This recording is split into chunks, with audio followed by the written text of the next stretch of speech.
嚟到霸定個靚位咧，有先前2日啦，都有同大家主要咧係講兔仔常見病啦，譬如係一啲嘅腸胃病啊，或者悼念病啦。但係原來都仲有一啲特殊病嘅喎，究竟兔仔嘅特殊病又係啲咩咧？我哋今日好開心可以邀請到香港救兔之家嘅 Tammy 連同馬醫生嚟到台上同我哋進行分享㗎，歡迎2位。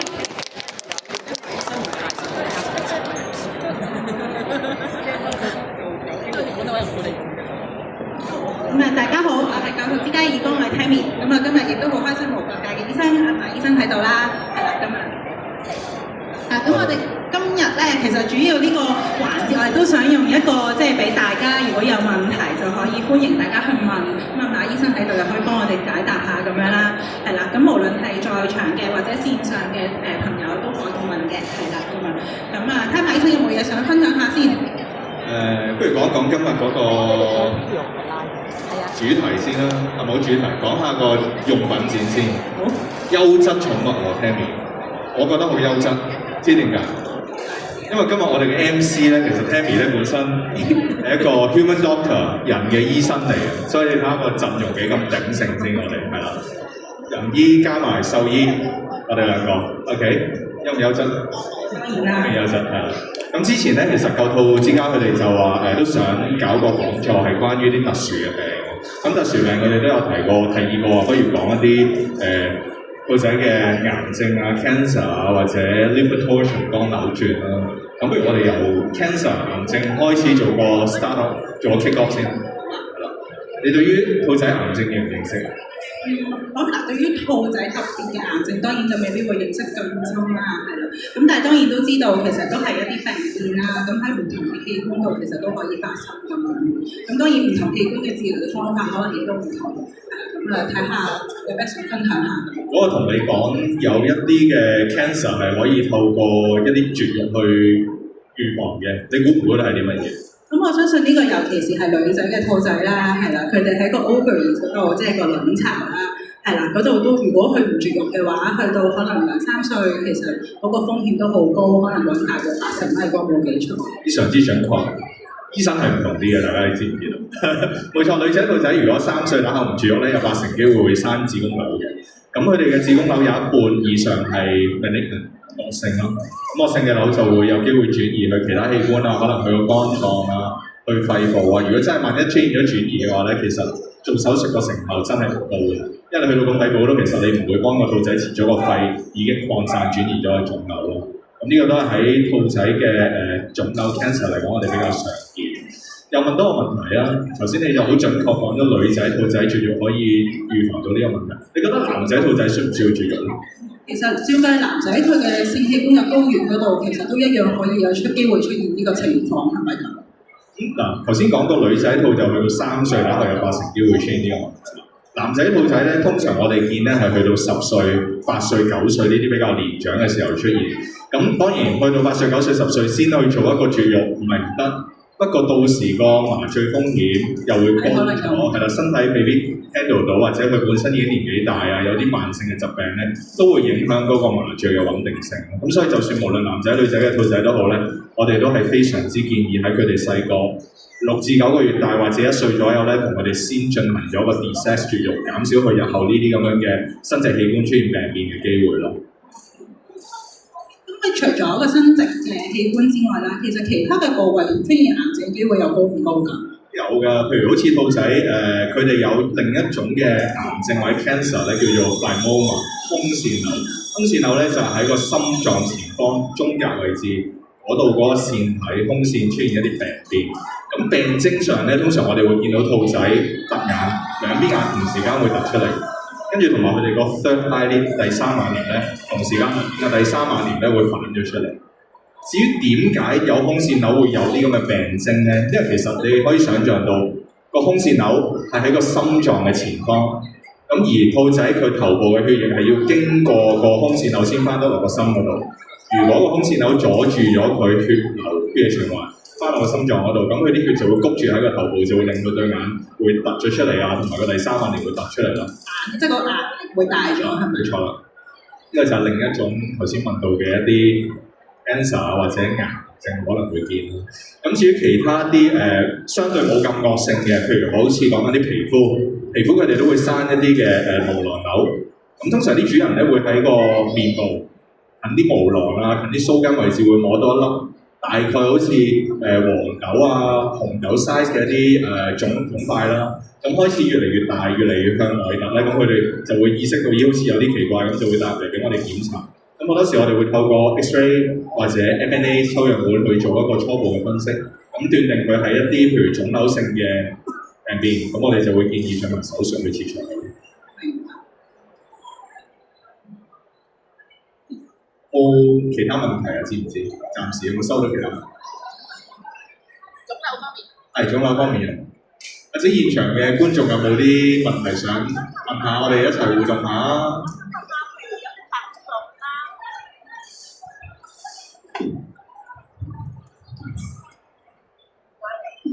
我想問下譬如有啲品種啦，譬如豬魚啊或者混豬咧，因為佢哋嗰個體積比較細，佢嗰個呼吸道都會比較短啦。咁佢哋通常都好多時會有呼吸道嘅問題。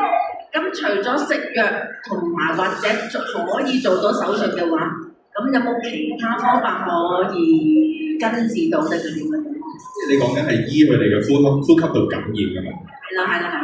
其實通常醫一個呼吸道感染咧，我哋首先要揾清楚佢個病因，究竟係一啲細菌性感染啊、病毒性感染啊、真菌性感染啊，定因為可能啲牙根頂住？因為頭先你講得好好啊，豬魚兔扁鼻嘅兔仔咧，佢哋啲牙仔其實好多時啲牙根，尤其是大牙，有可能食草唔夠而倒生。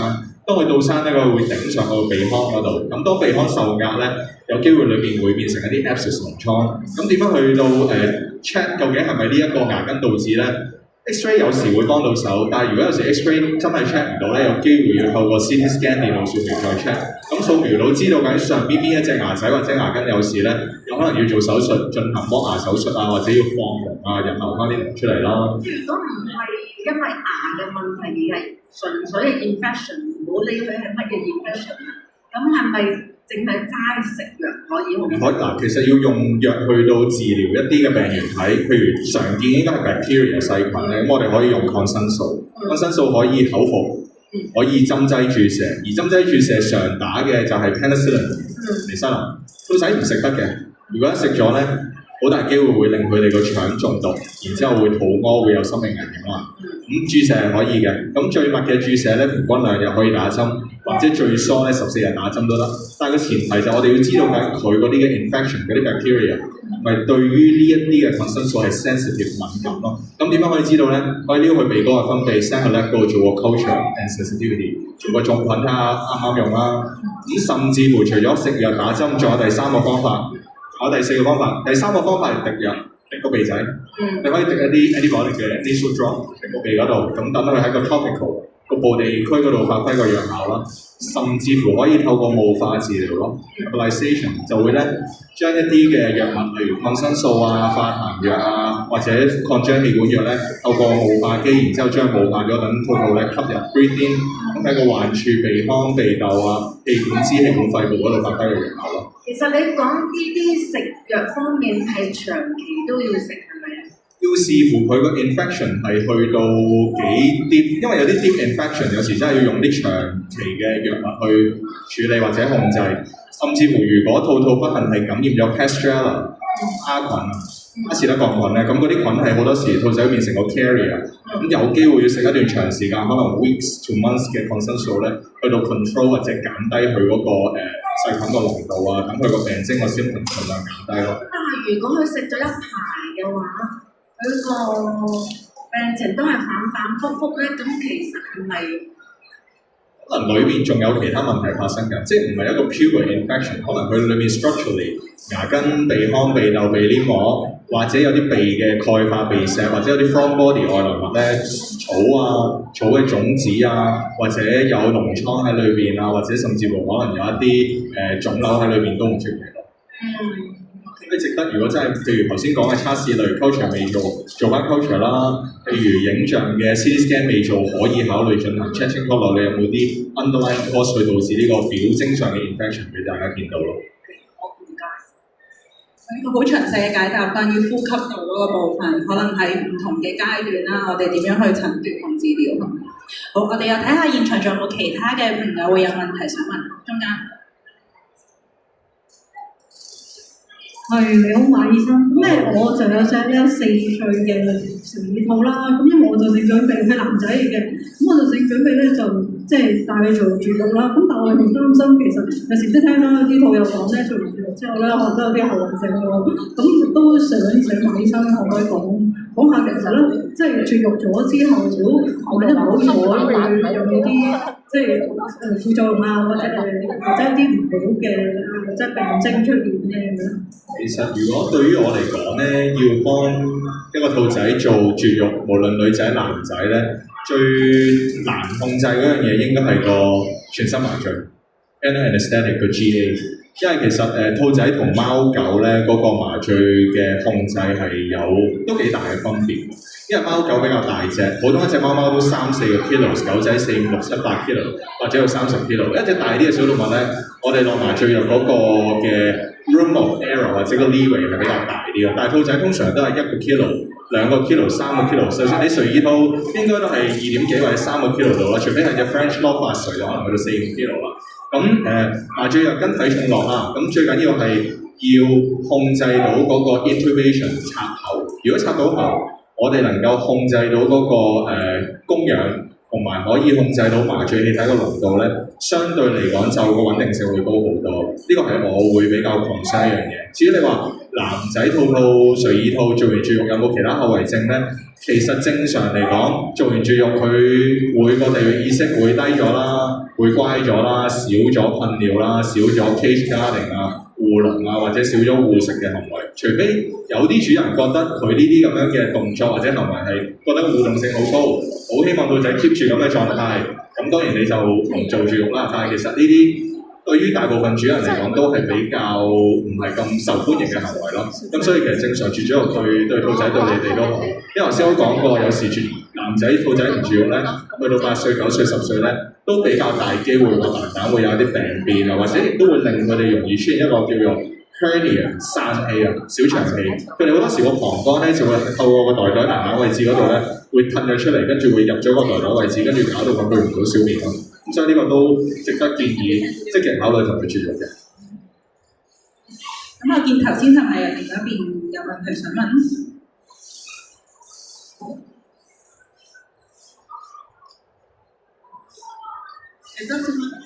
頭先講過咧話女兔，你啱啱講話其實都鼓勵男女嘅兔都做絕育啦。咁但係女兔咧，你就講過話有80%機會，如果冇絕育，可能會有 cancer 嘅病變。但係男兔如果去到即係8、9、10歲，係咪個機會率會冇？的而且確冇女仔咁高。我哋臨床見到咧，其實大概可能10至到20個男仔有一個會有咁嘅情況。40個到啦，你話係咪好高？但係有時咁講，即係1/10嘅機會都其實唔中好嘅中，因為你中咗，到時你都係避免唔到要去做嗰個全身麻醉做手術。而到時佢真係年紀大咗，又萬一可能肝腎已經有啲問題，佢麻醉穩定性唔高，甚至乎可能做唔到麻醉咯。咁如果真係冇絕育嘅話，有冇其他方法可以預防或者減低個風險，即係機會？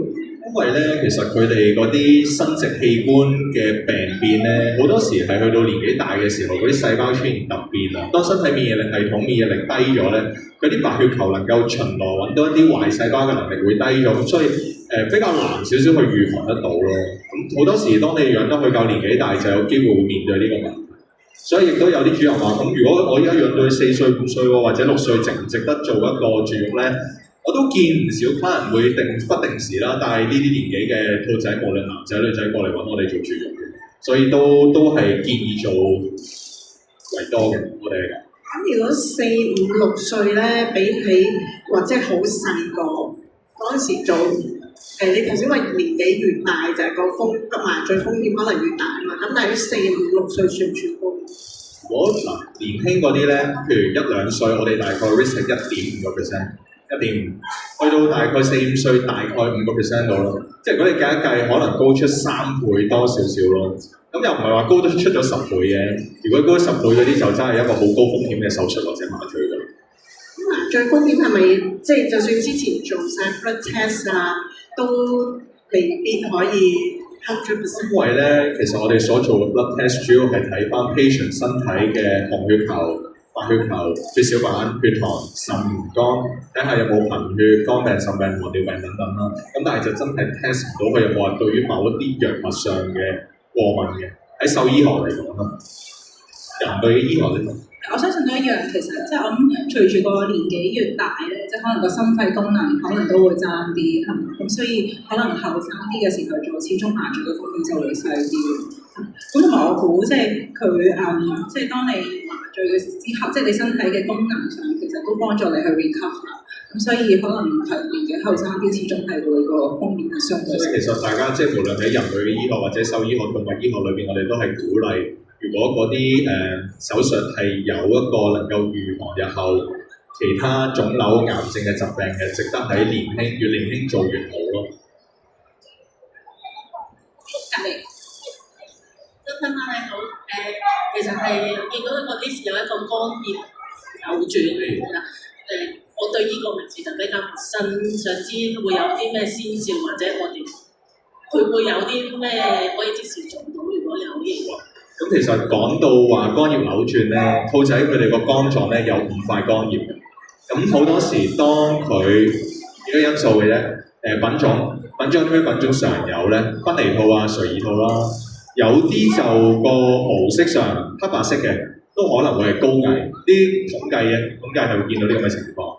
咁同埋都係基因定嘅。點解咧？因為佢其實嗰5塊肝葉咧，肝葉與肝葉之間咧有一啲嘅 ligament，一啲嘅韌帶去到 hold 住佢嘅。咁但係兔仔咧好多時佢第5塊肝葉右邊嗰塊叫 caudate，即係一個尾狀嘅肝葉咧，最右邊嘅，亦都係個腎臟嘅前方咧。好多時如果呢個肝葉同佢隔離塊肝葉嘅韌帶係比較鬆，或者佢天生係冇嗰塊肝葉咧，佢呢一塊肝葉有機會會喺個兔仔裏邊會 twist。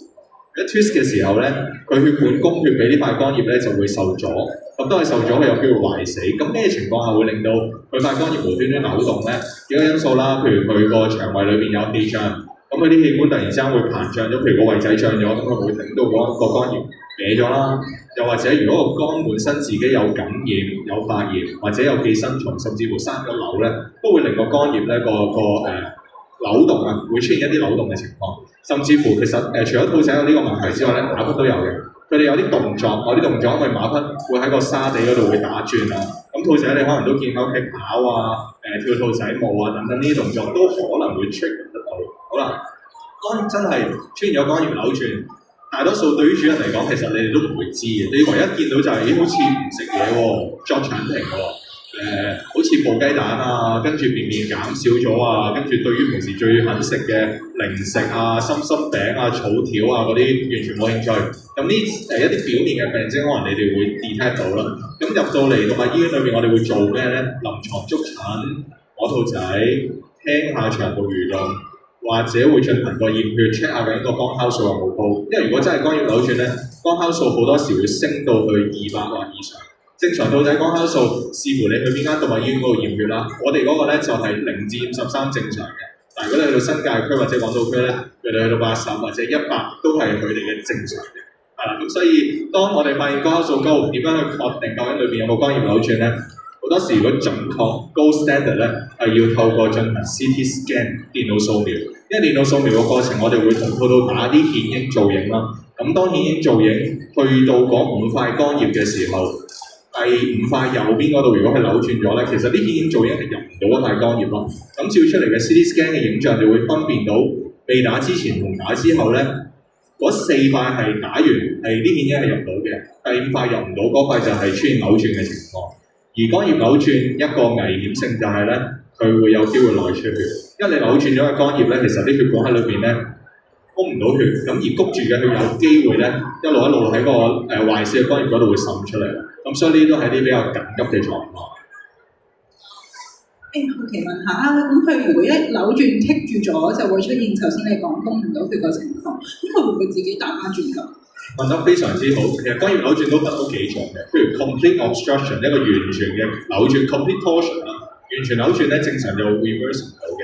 咁譬如有啲叫 partial 嘅話咧，咁就有機會。咁嗰啲通常就個病徵上時有時冇，或者個病徵譬如頭先講腸停啊唔食嘢咧，個病徵會比較輕微啲，可能一食少少，跟住又唔食，跟住又屙翻便便，跟住又屙。咁而如果真係我哋有懷疑嘅話咧，好多時好似頭先咁講咧，進行 CT scan 其實都會 find out 到原來係一個 partial torsion， 另一個 complete torsion。我哋又再睇下大家有冇其他問題先。如果冇咧，我哋上有一個男仔豬魚套未夠1歲絕唔絕到用？因為豬魚套嘅麻醉風險比較大，我想 confirm 下嗰個年齡。嗰位主人有冇提供兔仔個體重？年齡咧有冇講到？未夠1歲。1歲。其實好睇究竟嗰個豬魚套有冇足夠嘅 muscle mass， 即係佢肌肉感。如果有足夠嘅肌肉感或者肌肉量咧，其實我試過幫一隻最輕嘅豬魚套做麻醉係0.73，即係730 gram 咯。即係我喺我嘅 limit 嚟講，你730 gram 嘅豬魚套都可以做麻醉。咁但係當時我哋做嘅時候要落嘅麻醉藥個量要更加輕啦。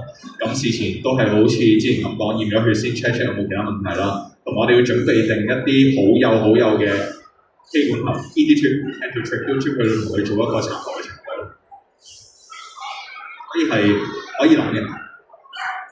係咪隔離？係隔離。多數幾長咧？大概。兔仔壽命通常幾長？average 嚟講 lifespan 係大概8至12年啦。不過喺臨床經驗，我哋都見過唔少15歲、16歲同埋18歲嘅兔仔。其實係近呢應該呢5-6年度開始多咗呢啲年齡層嘅兔仔。咁大多數因為都係好多動物主人，好似大家咁樣好錫自己兔仔啊，定時帶 body check 啊，有俾唔同嘅 supplement 佢啊，有去打唔同嘅補針啊，去到維持住佢哋嘅生活質素同埋個生活條件咯。所以我都見過啲 patient 到15-16歲、18歲都見過，不過好少好耐嘅。咁我哋又睇下現場或者線上仲有冇其他問題。之後再到翻前面嗰位朋友啊。Hello，Dr. Ma 你好。咁我係養 Lion Head 嘅新手，咁我女女係而家目前個體重係近1 kg 左右，咁嚟緊可能8-9月左右會幫佢做絕育，係女仔嚟嘅。咁我想問下，因為我聽過係有內縫呢一樣嘢。咁所以我想了解，傷口縫線縫針啊嘛。係啦。咁我想了解更加多，同埋我唔知道係咪每一個診所都會係做同一個方法啊，定係佢哋會有唔同嘅方法？咁然後術後有啲咩需要特別嘅注意咧？如果係女仔嘅話，好，咁我就住你頭先嗰幾個問題逐個去解答先。內縫線咧，其實我哋好多時喺兔仔、鼠類嘅動物咧，都會盡量做內縫線嘅，因為我哋將啲線咧藏咗喺個皮層裏面同埋皮下裏面，減少 expose 咗啲線頭啊同埋啲結出嚟咯。因為兔仔同鼠類動物咧，佢哋好多時會當自己皮膚有啲咁樣嘅結啊，有啲針線咧，佢唔識得好似人咁樣唔搞個傷口噶嘛，佢就會成日去咬佢，咁好多時佢會咬個結，咁如果真係咬鬆咗咧，可能會爆線。咁所以正常嚟講咧，每個醫生嘅做法喺兔仔或者鼠類都會做一個內縫線。咁而內縫線咧，我哋會係用一啲咧可自己溶解嘅線，即係 absorbable 會自己溶解。嗰啲線喺身體裏面，當佢接觸到一啲身體血液裏面嘅 enzyme、一啲酵素啊、啲霉素咧，佢就會自己分解得到咯。咁至於係咪每個醫生嘅做法都一樣咧？要好睇你本身係開醫生邊度畢業，因為其實而家香港我哋見嘅醫生離唔開澳洲、英國、台灣、南非、加拿大等啦。咁因為每一個地方唔同畢業嘅醫生個手勢或者個縫針線嘅方法可能有少少唔同，呢個可能真係問翻你睇開嘅醫生，咁佢會可以 details 啲話到俾你知啦。咁至於術後方面有啲咩注意咧？其實女仔做完絕育，緊記要戴頭罩，個 collar、burst collar 個喇叭仔，唔好俾佢咬傷口，唔好俾佢舐傷口啦。咁至於困同休息都緊要嘅，因為始終兔仔跳嘅時候個力都比較大。就算我哋好多時做手術女仔絕育，我哋會縫3層線都好咧。如果佢真係個力太大，跳動得太緊要咧，容易會爆線咯。戴頭罩，要困同休息，要餵草粉。點解咧？因為有時做完手術之後咧，麻醉過腸道蠕動可能會慢咗，亦都可能麻醉未過，佢胃口唔係咁好，而你都知道可能兔仔係唔可以停食嘢嘅。如果停食嘢，好容易會腸停啦。咁所以 make sure 佢要食嘢，餵佢食草粉，同埋要定時餵翻佢食藥咯。因為做完手術，我哋嘅做法會開翻啲消炎止痛藥啊，會開翻啲抗生素俾佢減低傷口感染、傷口感染嘅機會咯。咁另外前面嗰位朋友，知道咧有啲兔仔會呼吸道感染係因為佢啲兜唔乾淨，有啲剩低啲草粉啊自己嗰個。咁除咗呢啲粉之外，仲有冇啲乜嘢原因會造成佢嘅呼吸道感染？頭先講到咧話有啲兔仔呼吸道感染係因為可能食嘢個兜仔個飼料盤裏邊有好多啲糧碎啊、草碎或者有啲塵碎會刺激佢個呼吸道啦。因為其實嗰啲嘅咁細嘅粉塵咧會刺激佢個鼻黏膜嘅。咁當鼻黏膜受刺激嘅時候，佢會影響佢上邊嗰啲嘅絨毛，將啲污糟嘢排翻出嚟嘅。咁自然就會積住啲污糟喺裏面，咁就會導致呼吸道感染啦。至於仲有冇其他因素會導致呼吸道感染咧？濕度咯，譬如環境比較潮濕嘅。譬如兔兔好近個 toilet， 或者可能佢個水樽漏水，又或者可能佢個籠裏邊嗰啲 bedding 唔係成日換啊，咁可能個衞生程度唔夠咧，都可能會導致呢樣嘢嘅。因為始終兔仔嘅尿咧，裏面有一啲 ammonia 嗰啲ammonia 啦，咁嗰啲氮喺度，其實對於個鼻哥嚟講都係有一定嘅刺激性啦。甚至乎如果屋企環境有人食煙嘅，有主人用一啲好濃味嘅香水啊，或者可能用啲噴髮膠啊，或者有拜神燒香等等呢一啲嘅外來嘅 irritants 或者 chemicals 化合物，都會對個呼吸道同對個鼻哥唔係咁好。因為兔仔個鼻哥好靈敏，如果聞到呢啲，其實對佢都係一個挑戰同埋對佢一個 challenge。我而家網上嗰度有一個問關於情況白內障，佢就問關於兔仔白內障個眼嗰個手術同人一樣嘅嘢值唔值？同埋話最近我聽到有人做手術。其實咧，兔仔白內障啦，佢哋都係個 lens 嘅晶體咧白化咗。咁佢白化咧有唔同嘅原因嘅，例如年紀啦、aging 啦，例如可能啲陽光 UV light damage 咗佢裏邊啲 protein 會導致啦。又或者糖尿病，不過少啲，兔仔糖尿病少啲，但係糖尿喺其他嘅動物，譬如貓仔、狗仔呢個都會有。咁甚至乎衣菌寄生蟲，因為衣菌寄生蟲呢啲寄生蟲咧會係破壞佢個 lens 裏邊嘅 protein， 都會令到佢裏邊會有出現啲白內障啊、裏邊眼球發炎啊、uveitis 啊、虹膜發炎嘅機會。咁做手術係點做咧？微創嘅定義就係喺佢個眼球個 cornea 眼角膜嗰度咧，分別會至少開兩個窿仔，嗰兩個窿嘅 size 咧大概由1 mm 去到2.6 mm 左右咯。咁就會用一啲微創嘅超聲波工具入到去咧，將佢白化咗，將佢白內障個 lens 嘅晶體咧用超聲波乳化咗去打散佢，然之後再吸翻出嚟。咁至於頭先問到會唔會放一個叫做我哋叫 IOL 啦 intraocular lens 一個眼內嘅人工晶體咧，兔仔嚟講咧就唔係 necessary， 亦都如果放咗落去咧會有其他嘅 side effect 或者 complication 咯。反而貓狗會嘅，但係兔仔一般都唔放，會留即係會留空嗰個位置咯。咁佢啲光可以直接穿透咗入去個鼻仔裏面。咁佢問有冇 status， 即係越早做越好啊，定係越熟做越好？其實咧，如果早啲做嘅話，可以減少嗰個晶體鈣化。因為如果晶體鈣化咗咧，我哋要用個超聲波去乳化嗰個晶體嗰個能量會好高。如果超聲波能量太高，喺個眼球裏邊放咗超聲波落去咧，佢會傷咗個眼角膜或者傷咗其他眼部嘅組織咧，都會有其他嘅 side effect 同埋後遺症。所以我嘅 advice 係早啲做會有個好處喺兔仔嚟。因為佢停唔可以做，所以就。其實我哋而家等緊同事嘅儀器翻嚟，係冇錯。呢個將來假如有需要嘅時候啦。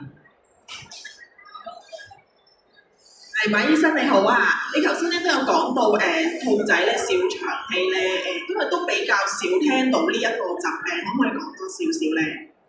小腸氣嘅定義咧就係當身體本身喺腹部裏邊嘅器官咧，透過佢個肌肉層滲漏咗出嚟，跟住滲漏出嚟嗱，正常個腹腔個肚仔底部嘅肌肉應該將啲器官咧全部咁樣封住喺個肚裏邊噶嘛。但係如果肌肉層同肌肉層之間咧撕裂啊，啲鬆弛嘅情況咧，咁啲器官咧，譬如腸或者其他 organ 咧就會移咗位啊。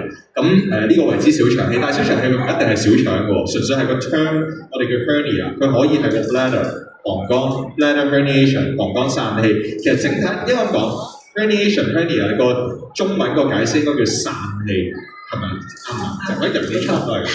總之有一個窿，一個窿，咁呢個缺口咧就係會啲器官咧會透過呢個缺口呢個窿咧就會褪咗位。咁兔仔我哋常見嘅 hernia 咧散氣咧就男仔嘅膀胱啦，女仔我哋都見過嘅，又或者盲腸我哋都見過嘅。咁成因上有時可以係頭先講過男仔嘅兔仔佢哋嘅荷爾蒙影響、冇住肉影響啦，又或者有啲係 trauma 外傷導致嘅，都係離唔開跑、跳、跌、撞，咁可能個肌肉層咧撞傷咗、撕裂咗，咁佢啲器官就會移咗位咯。透過個缺口、透過個 defect 嘅窿咧，褪咗出嚟，去一個唔正常嘅地方。咁譬如頭先講到，如果膀胱散氣真係移歪咗位咧，佢有機會影響膀胱儲尿嘅能力啦，或者排尿嘅能力，甚至會令到個膀胱儲咗好多小便，而啲小便沉澱咗，而變成一啲膀胱石，我哋都見過嘅。咁啊嗱，今日咧就時間有限啦，係啦，咁啊都好多謝現場或者線上嘅觀眾嘅一啲問題啦。咁我哋今日都討論咗啲癌症啦，係啦，又討論咗肝扭轉嘅情況，同埋都講咗絕育嘅重要性，係啦。咁我諗我哋之後如果有機會就再睇下再回應大家嘅問題啦，或者我哋可能就喺其他嘅活動度見啦。Thank you。 Thank you，多謝晒兩位嘅。